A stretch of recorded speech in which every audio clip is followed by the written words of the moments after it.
that addition. Welcome to another video for Lambda class. In this video we're going to discuss the construction of finite fields. And before talking about finite fields, we're going to discuss the ring of integers.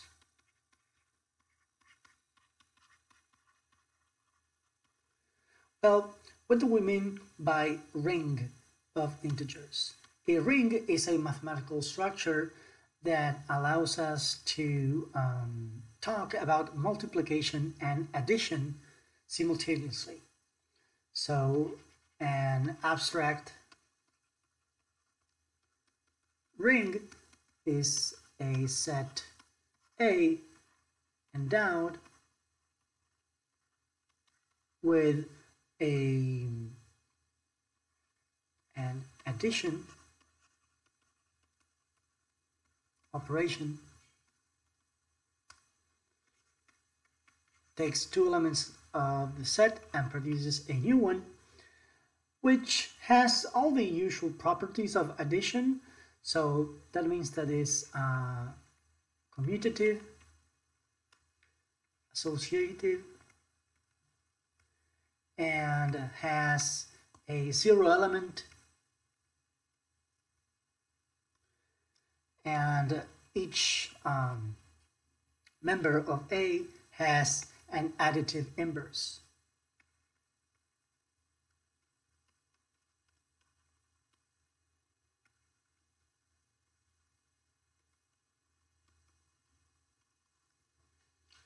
So pretty much what we're talking about is that the set A together with the addition noted with the plus sign is an abelian group. Okay, so we're expecting plus to behave pretty much like the addition of numbers, but also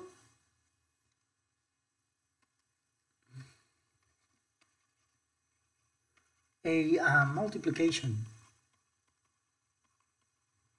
operation, which is denoted with a dot. You take A and B and you produce A times B.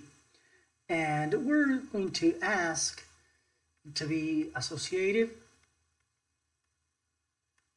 and we're going to ask for our ring A to have a neutral element for multiplication.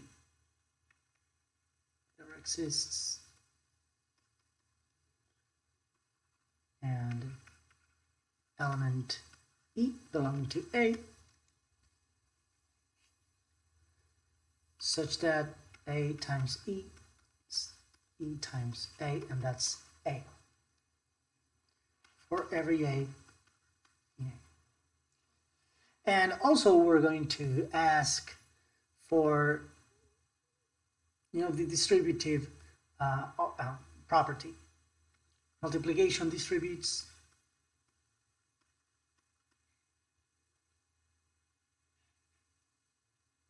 in respect to addition. We are going to be dealing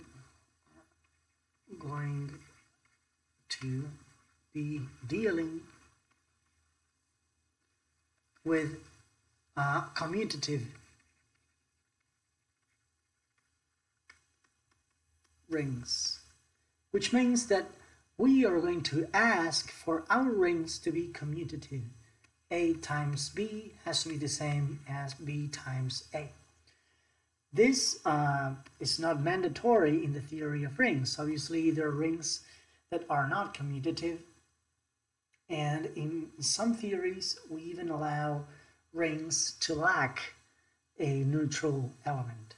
But in our setting, we're going to ask for commutativity in our multiplication. Pretty much a big example for us will be the integers with the usual addition and multiplication. Is a commutative ring. There are many other rings and there are many other commutative rings. Okay, but what's important for us is that we have a way of adding elements of the ring and a way of multiplicate two of those. Okay. The next step for us will be to understand how to relate two rings. I'll go with a definition. Let A and B be two rings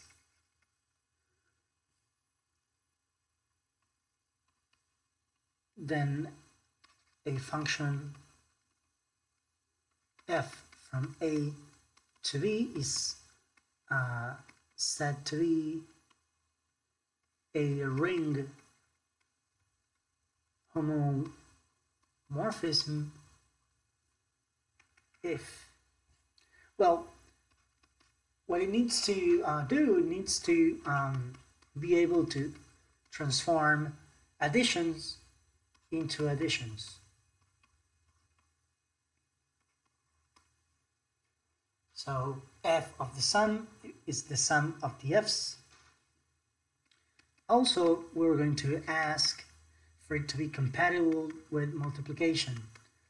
F of a product is the product of the f's. And lastly, we are going to ask for some sort of compatibility between the units of A and B. It's to take the unit of A into the unit of B. Okay? So the conditions for a function to be a ring homomorphism are really strict.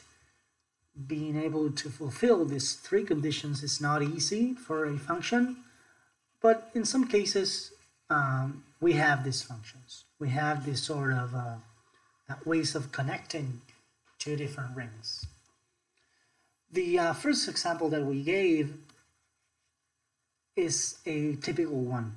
It's very typical, but it has one of the features is that Z is an infinite ring. It has infinite many elements. In this video, we're going to discuss how to construct a new ring out of C. And in doing so, we're going to use the notion of equivalence relation. Okay?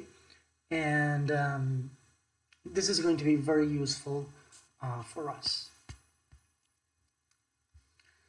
So, how to construct a finite field. How to construct a finite field? Well, first, we're going to construct a finite ring. Once we construct a finite ring, we're going to find conditions under which that finite ring is actually a finite field. And the way of doing so is using equivalence relations. So let's pick a natural number n, and let's define an equivalence relation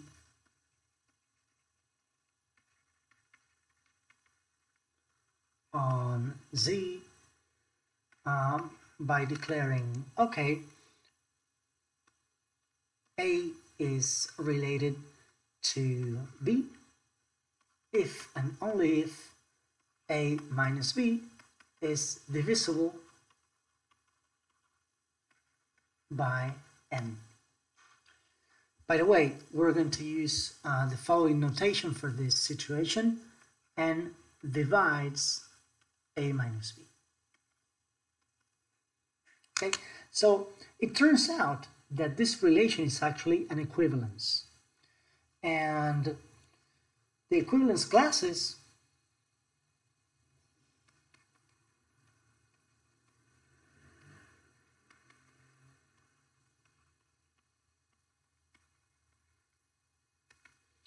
and as a matter of fact, the equivalence classes, for instance, the equivalence class of A is the set of things that can be written as A times K times N, where K arranges over all of the integers. That means that the equivalence class of A consists of A plus N, A plus 2N, A plus 3N, and so on.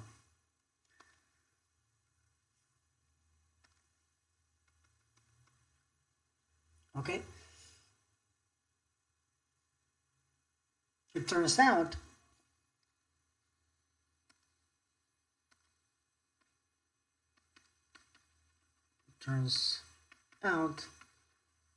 that now the set of integers can be written as the class of 0 together with the class of 1 together with the class of 2 and so on, and the last one is the class of n. So Z is described as this disjoint union of this this is n minus 1.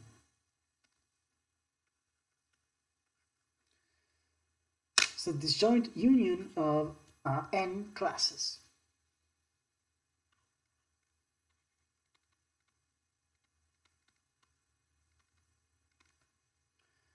And moreover, we can describe the quotient of the integers through this equivalence relation, and we're going to note it like sets of n as the set of classes.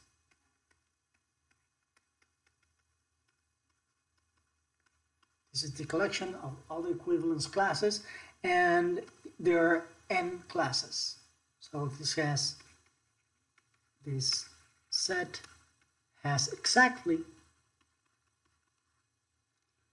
n elements.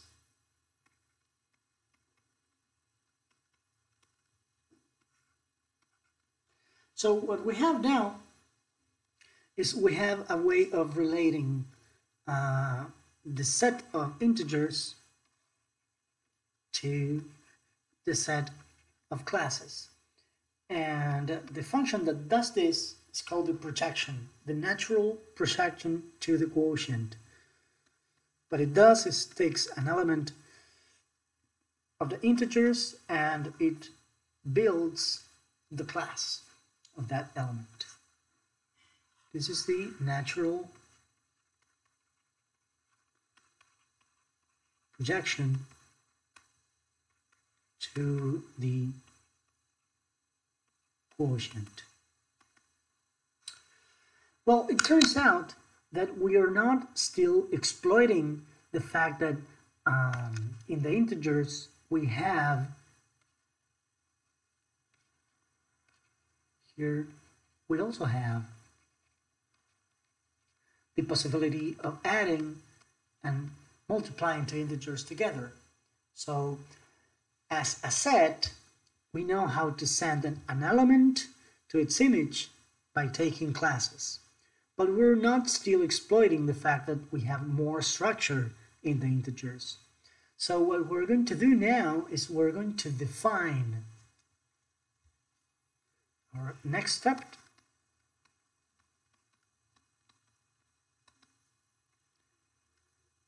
We're going to define operations on the set of classes such that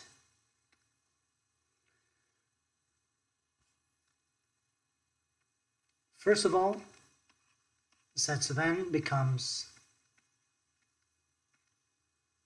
a ring respect to those operations. And second of all, pi becomes a ring homomorphism. So we're going to define operations in this new set in a way that it becomes a commutative ring and pi becomes a ring homomorphism. Okay, so how do we do that? We need to define those operations in a very tidy way. So how to define addition and multiplication of equivalence classes. Well, we're gonna try these definitions for addition.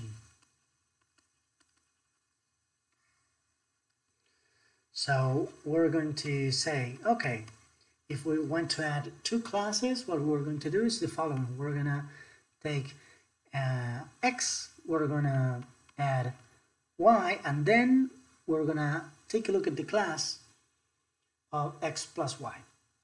So this comes in stages, like first stage,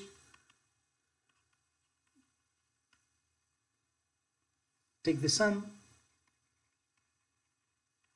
of x and y, and second stage,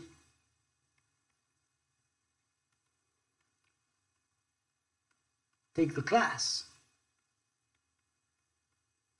of x plus y. So here we run into our first dangerous curve. We need to be sure that this is well defined. We need to be sure that the sum of classes is well defined. And what does this mean?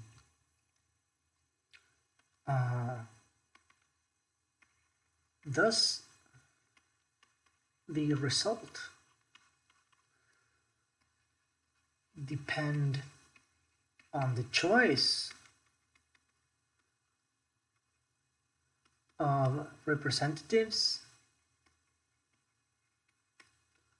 of the classes in this following sense. To define the sum of classes, at some point we needed to take an element of the first class, an element of the second class, then add those two together and finally take the class. But what if we take a different element which is not x? And we take, what about taking a different element of the class of y that is not y?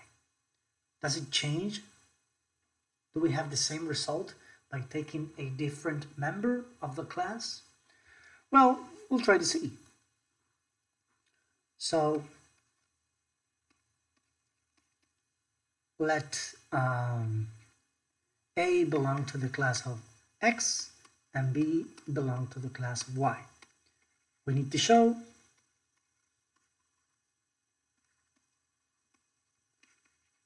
that adding A plus B and taking classes is actually the same as adding x and y and taking classes.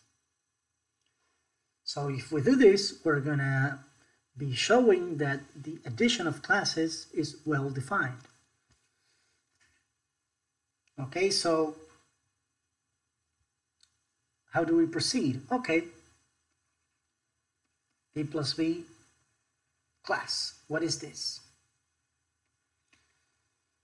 This is the set of integers such that n divides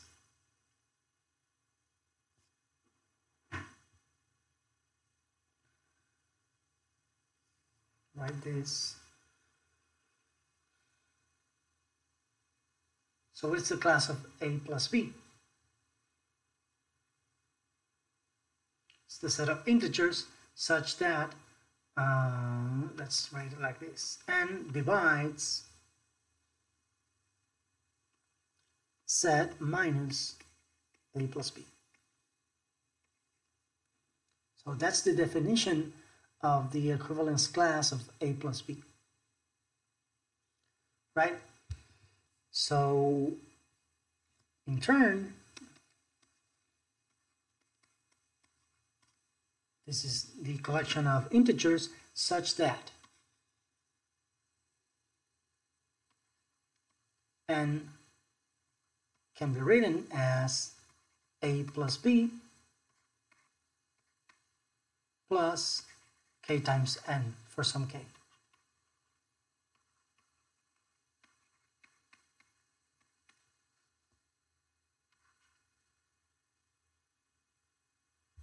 Okay, but now we're going to use the hypothesis. We're going to use that A belongs to the class of X, and we're going to use that B belongs to the class of Y. Okay, so that means that A belonging to the class of X means that A can be written as X plus alpha times n. And B belonging to the class of Y actually means that B can be written as Y time plus beta times n for some alpha and beta. So in the end, this produces the following set. Z can be written as X plus alpha n plus Y plus beta n plus k times n for some k.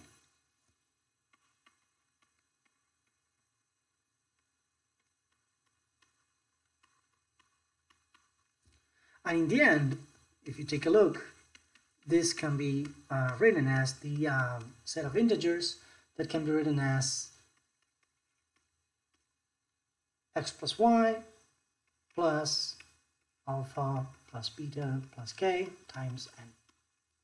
So in the end, if we take the difference between z and x plus y, what we get is a multiple of n. This means that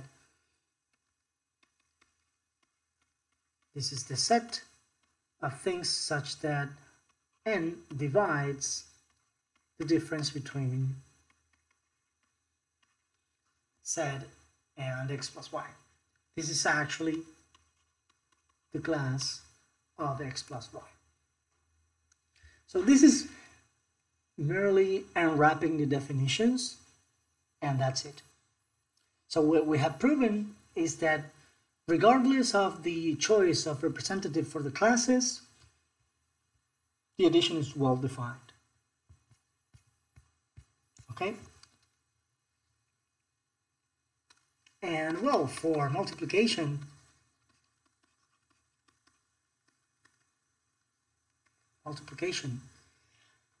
something similar happens. How do we define the product of two classes? Well, take x, multiply it with y, and then take the class. This also has some steps. It means choosing an element of the class of x, choosing an element of the class of y, then multiplying them together, and then taking classes. So we also need to prove that this is well defined.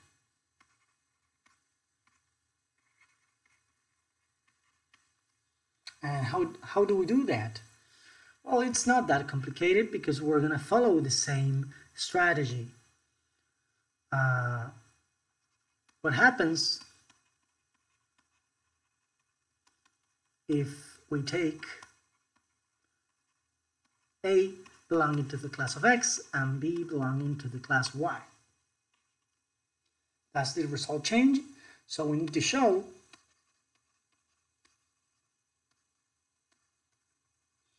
that the class of A times Y is actually the same as the class as X times Y. Okay, so let's try to do that. A times B class is what? It's actually the set of integers such that set can be written as A times B plus some multiple of n for some k. And now we're going to use the fact that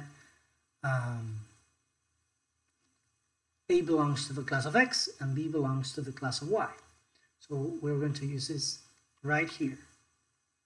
So we are allowed now to write that this set is simply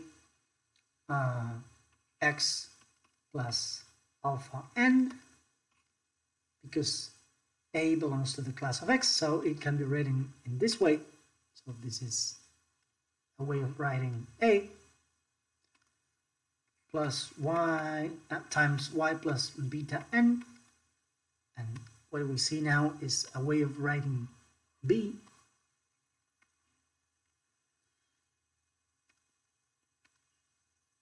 plus k times n for some alpha, beta, and k.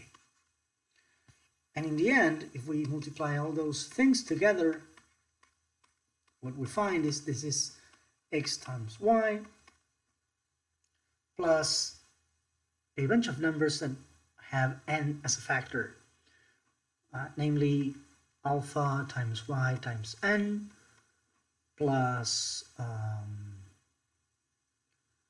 beta times x times n plus alpha plus beta plus n squared plus k plus n. All those guys that you see over here have an n with them. So in the end, it turns out this ends up being all the integers that can be written as x times y plus some number k tilde times n. And this is no other than the class of x times y. So this is the formal justification that these operations that we defined are actually well defined. So what we are in position to say right now is that if we get the set of classes with the addition that we just defined, and this multiplication forms a finite ring. Okay, so it is a ring in the sense that it has all the properties of an algebraic ring. It has an addition that's commutative, and the multiplication that it uses is also commutative, associative, has a neutral element for the product, and all that. And how does this work? Examples. Well, first of all, sets of 3 consists of the classes 0, 1, and 2. And we can have a table of multiplication and addition, okay? And it works just fine. How do we add the class of 2 with the class of 2? Well, simply add 2 plus 2 and then take classes. And this is the class of 4. So what is the class of 4? Well, the class of 4 can be thought as the class of 1. If you think of the class of 1, you have number 1, number 4, 7, 10, 13. These are all the integers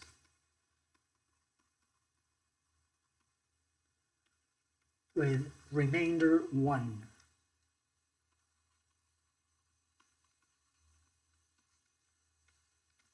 One divided by 3.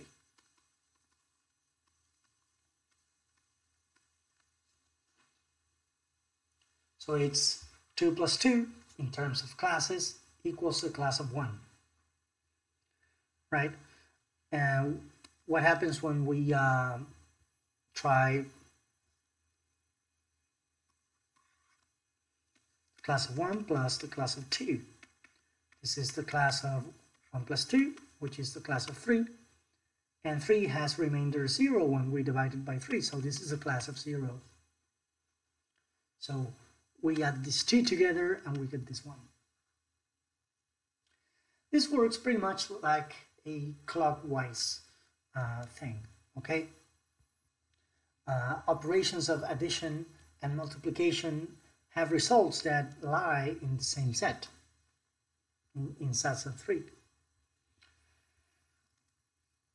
Maybe a more popular one will be another example, sets of 12, which has classes from 0 to 11. There are 12 classes, and we're pretty familiar with this because we work with clocks, and clocks usually have a circle divided into 12 sectors, which indicate the hour of the day. And at some point in our youth, we understand that maybe 17 means 5 o'clock in the afternoon, okay? It's the same logic here. Say you want to add the class of 7 with the class of 6. So this is the class of 13, which has remainder 1 when divided by 12, so this is the class of 1. What happens when we multiply things together? Say the class of 6 times the class of 2.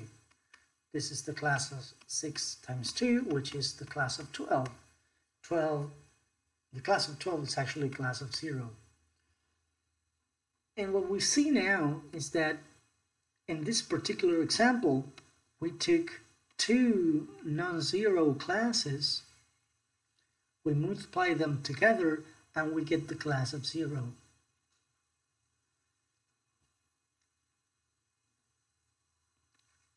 This ring, the ring sets of 12, has 0 divisors. The class of 6 is a 0 divisor. There exists another class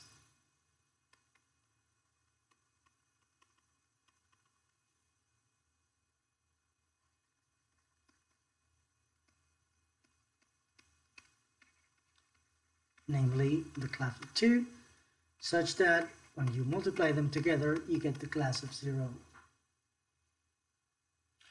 And this is really a not desirable property because we want to have a ring.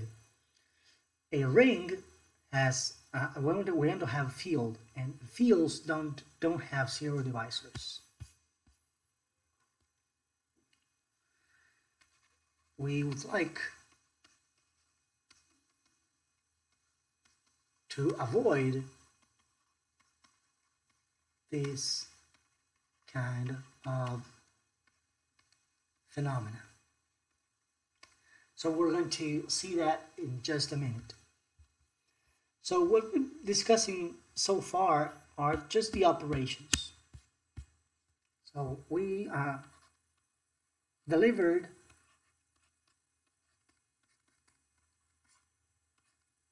a ring.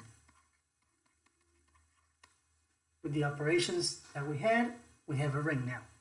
Because we need to show, it remains as an exercise for you, that addition as defined is associative, commutative. The class of 0 is the 0 element.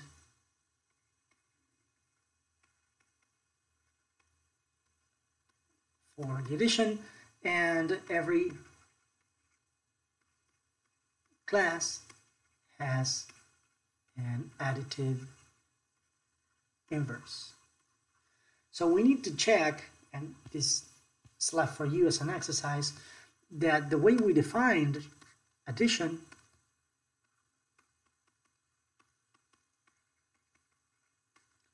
has all these properties. So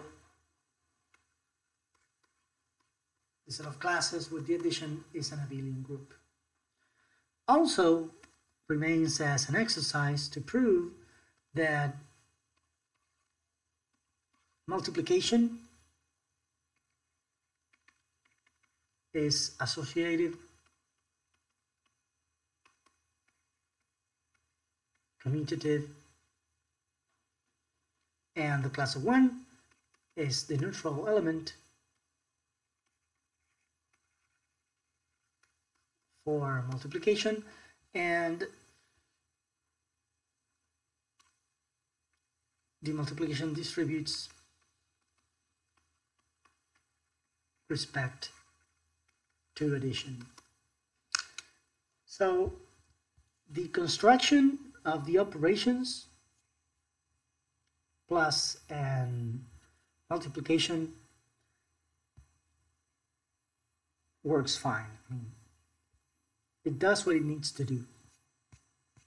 What remains to be seen is just as trivial.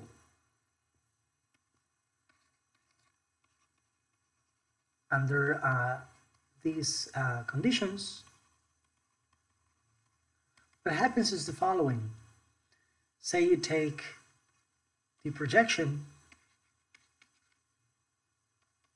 pi that takes an element to its class, then what we can show is that pi of a plus b ends up being pi of a plus pi of b. And also, projection of the product is the product of the projections. And lastly, the projection of the 1 in the integers goes to the class of 1. So by pure definition of how to take these operations in the set of classes yields the fact that the projection is actually a ring homomorphism that takes elements from an infinite ring and sends them to a finite ring.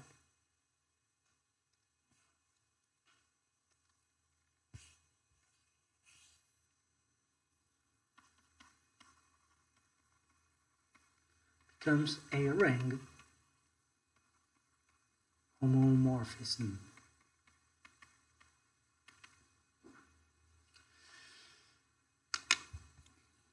So with this finite field arithmetic of how to deal with plus and multiplication, we need to get back to the idea of why Z sub n is not a field. How do we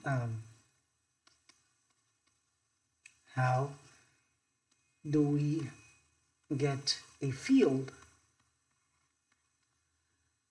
A field is a ring in which every non-zero element has an inverse respect to multiplication. How do we do that? In the example,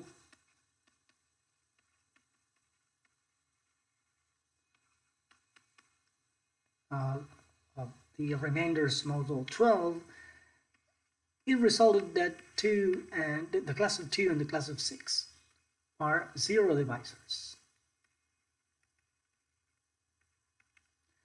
That means that they don't have inverses. Has no multiplicative inverse. So Z sub 12 with addition and multiplication fails to be a field, because there's a non-zero element which has no multiplicative inverse. So it fails to be a field. So what do we do now? Well, it results that theorem, when P in Z is a prime number,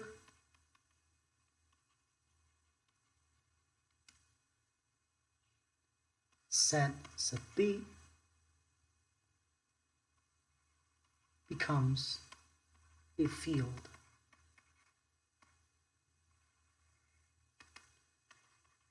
Every non-zero class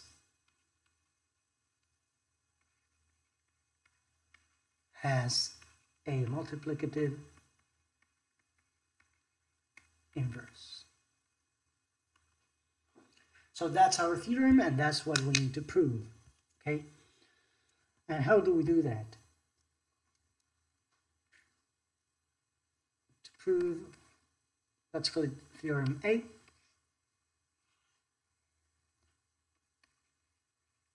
prove theorem A, we need to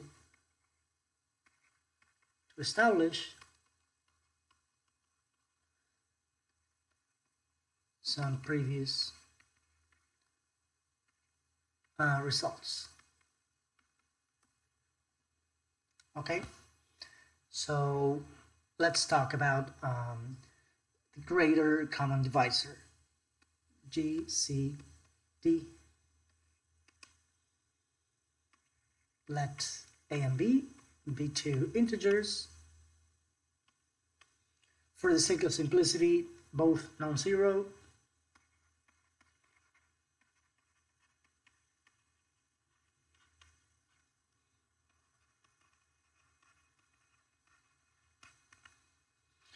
So the set of common divisors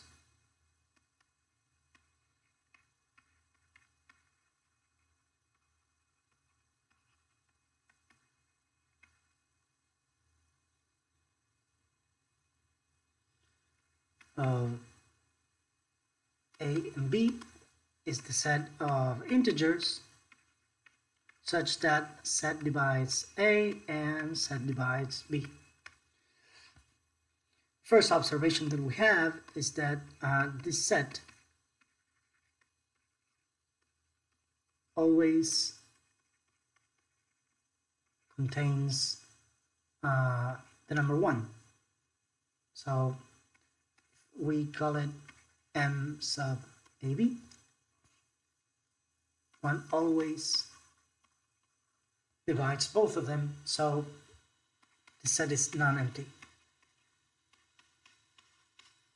There's always an integer that divides A and B simultaneously, namely number 1.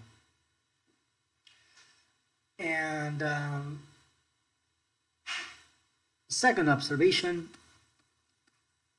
MAB is bounded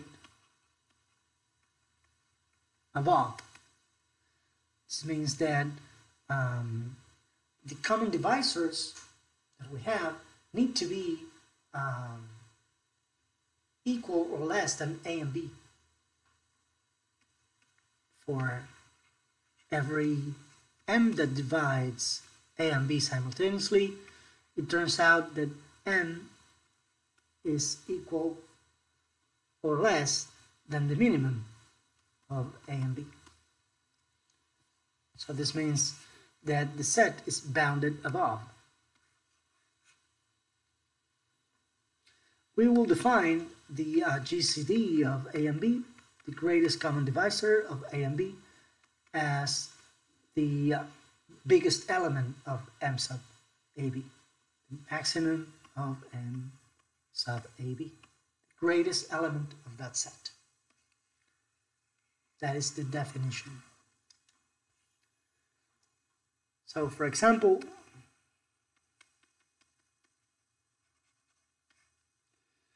the common divisors of 12 and 9. What are the common divisors of 12 and 9? 1 divides both of them.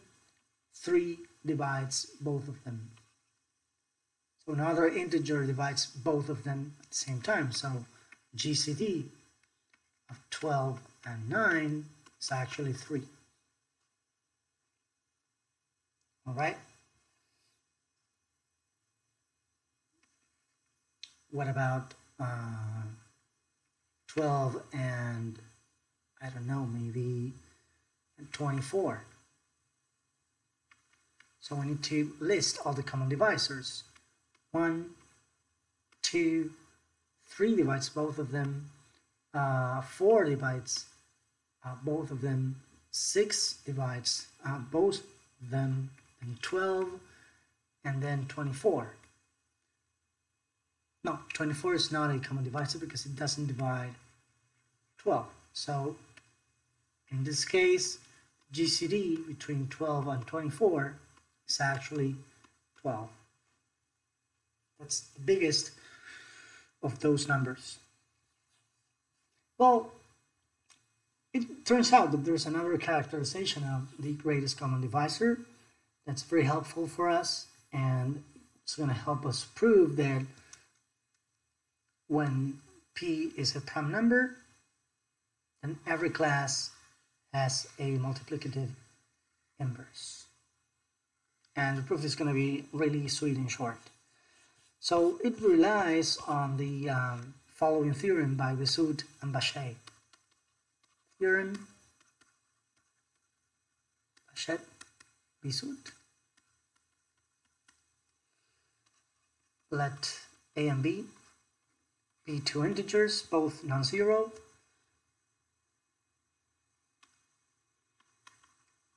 Then there exist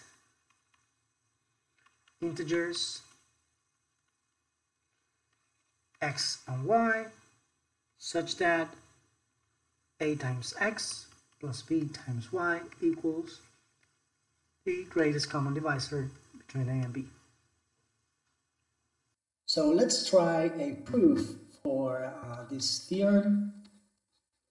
And the following proof will rely on a property of the natural numbers. The natural numbers is a well-ordered set. N is a well-ordered set. And what does this mean? Well, for many of you, this is going to sound pretty obvious, but it's not pretty obvious from a mathematical standpoint. So what this means is that if A is a subset of N and A is non-empty, then A has a first element. First element meaning just that.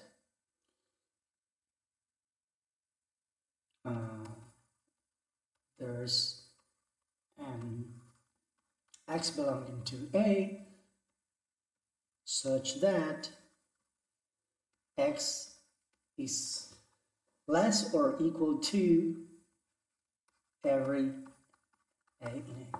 There's a first element in A. So this property is the one that we're going to exploit in order to prove what we want to prove. Okay, so let's start the proof.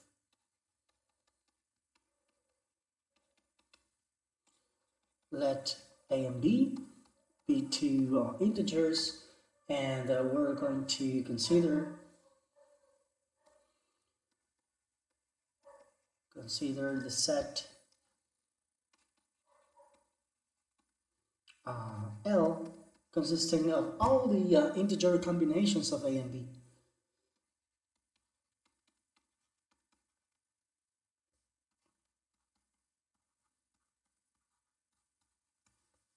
So L consists of all the integer combinations of A and B. So this is a subset. See that L is a subset of the integer numbers because we are combining integers, so what we get is an integer. Now let L plus be defined as L intersection with N. So that's the part of L that lies within the natural numbers, elements of L that are positive. And the first observation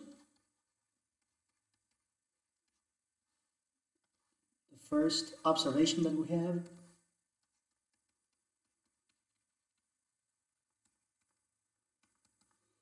L plus is non-empty, since taking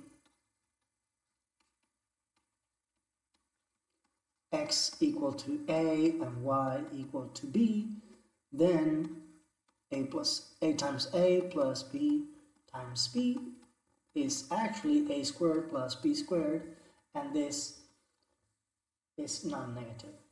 So L plus is non-empty. Okay, so this is a non-empty set, and L plus is a subset of the natural numbers. So n being well ordered implies that L plus has a first element. But if L plus has a first element, now we can see it, and let's call the first element of L plus. So the can be written as x naught times a plus y naught times b for certain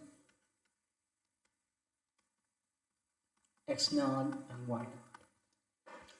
So this number d, this first element of L plus, will do the trick for us. Okay, so observation, the GCD between a and b obviously divides a, and the GCD between a and b obviously divides b. So if it divides a and b, then it divides any integer combination of a and b. So the GCD between a and b divides d. Okay? If you divide a and b, then you divide any combination of a and b done with integer numbers. So the first thing that we get is that the GCD divides the first element of L plus. Okay? Now there comes a different part of the proof. This actually implies that the GCD between a and b is less than or equal to d. And we're going to try to prove the converse of this. We prove the converse, then we have equality and we're good to go. So let's prove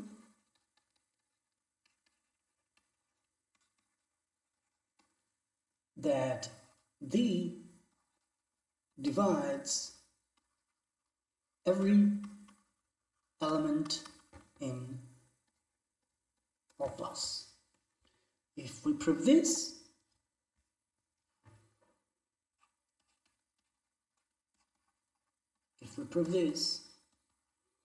then d will divide 1 times a plus 0 plus b. So that is that d divides a, right? And we will also be proving that d will divide 0 times a plus 1 plus b, 1 times b, which means that d divides b. So then d will be a common divisor for a and b. And this means that d will be less than or equal to the GCD. And then the proof will be complete. So what we really need to do now is we need to prove that D divides every element in L plus. And that's a very nice thing. So how do we proceed now? Okay.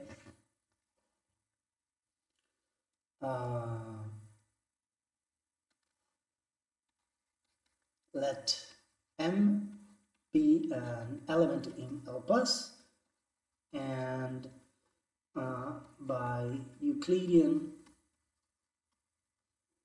division,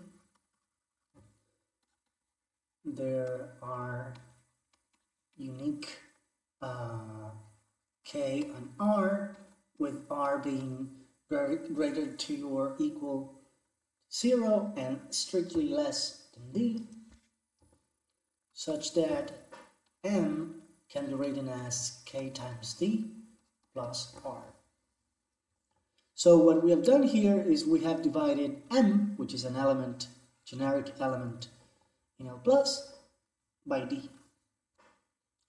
And R is the remainder of that division.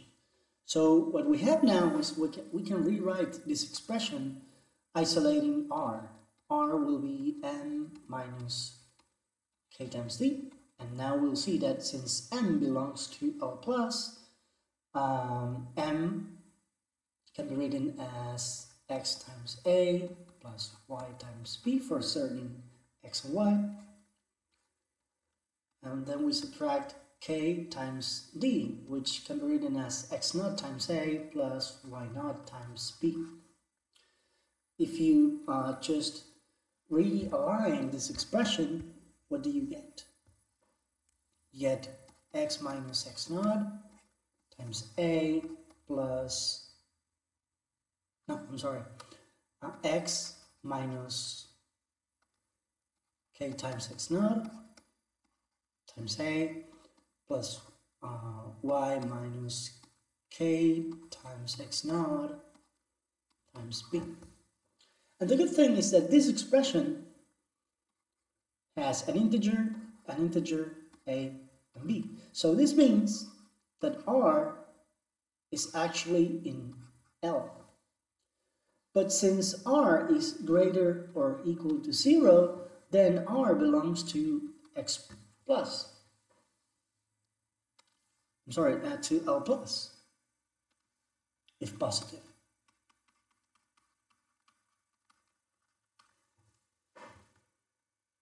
Okay, so can R be positive? Is it possible for R to be positive? And the answer is no, because R, by definition of the remainder, is smaller, since R is strictly smaller than D, which is the first element of L plus.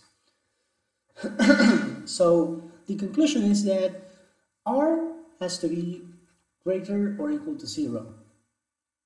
Okay, and it cannot be positive because of this constraint. So it has to be greater or equal to 0, and it cannot be positive because it's smaller than D, and D is the first element in D plus, in L plus. So this yields that R is actually 0, and this means that M can be written as K times D, and this means that D divides M. Since M in L plus was a typical element,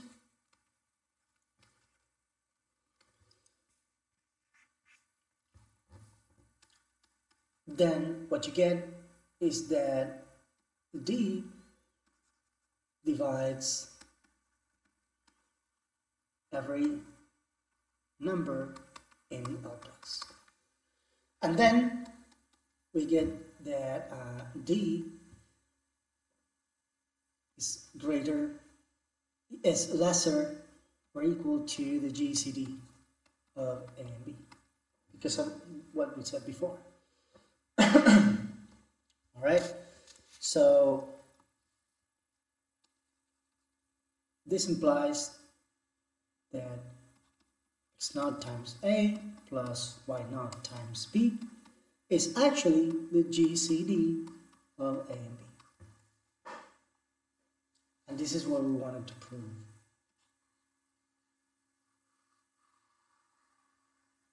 All right? This is what we wanted to prove. And there's also more information. If set divides A and set divides B, then not only set is less or equal to the GCD of A and B, but also set will divide the GCD of A and B, which is a lot more of information. Okay, so once we established this theorem, we will now talk about how this will help us prove that we can make a field if we mod out by a prime number. So observation slash definition. A and B are said to be co-prime if the GCD between A and B is 1. Okay?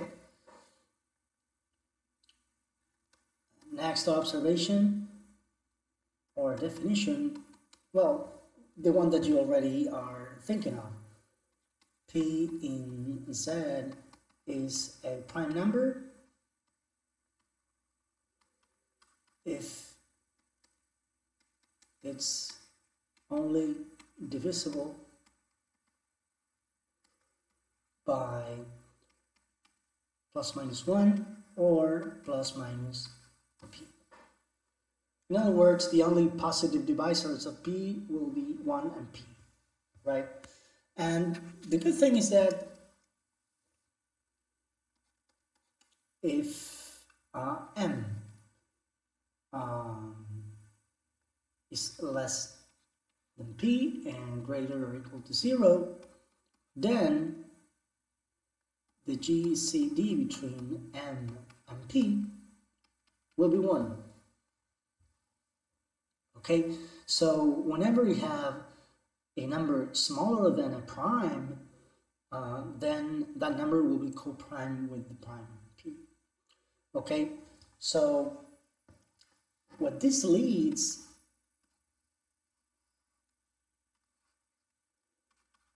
through the suit is that we can express a linear integer combination that will yield this.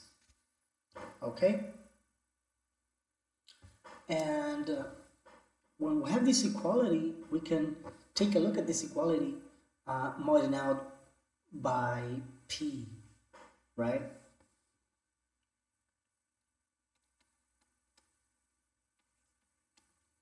How does this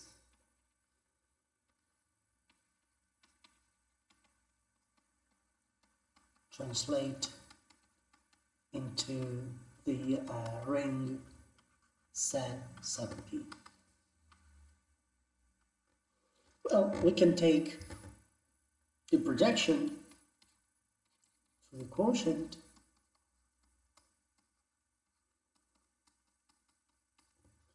okay, and then we can use all that we know. This will be the class of x naught times n plus the class of y naught times p equal to the class of 1. This is the class of x naught times the class of n plus the class of y naught times the class of p. And if we are sending things from set to sets of p, then the class of p is actually the class of 0. So all this ends up being the class of 0.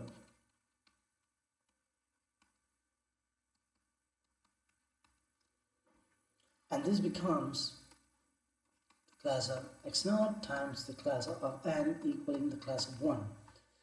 And what this is telling us is that the class of n is invertible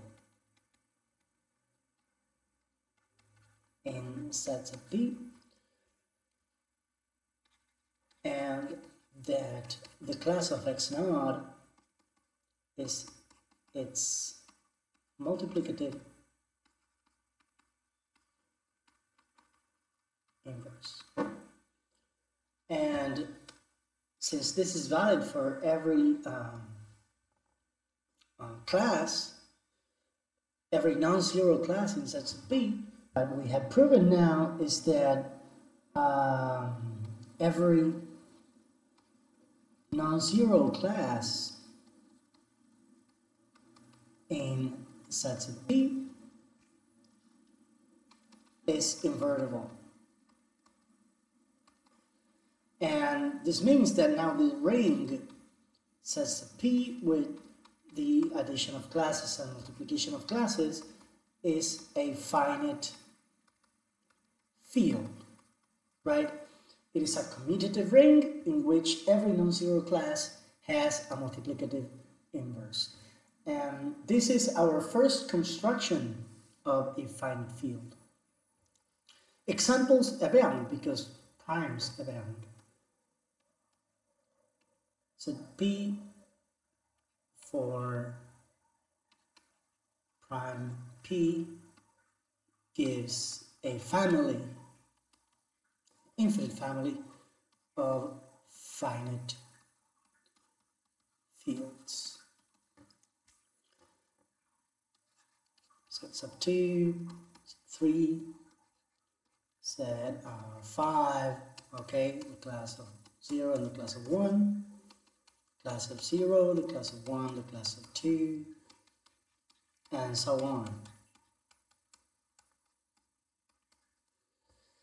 This is just the first construction of a finite field. Then we will see that we are going to be able to construct fields out of these finite fields, right?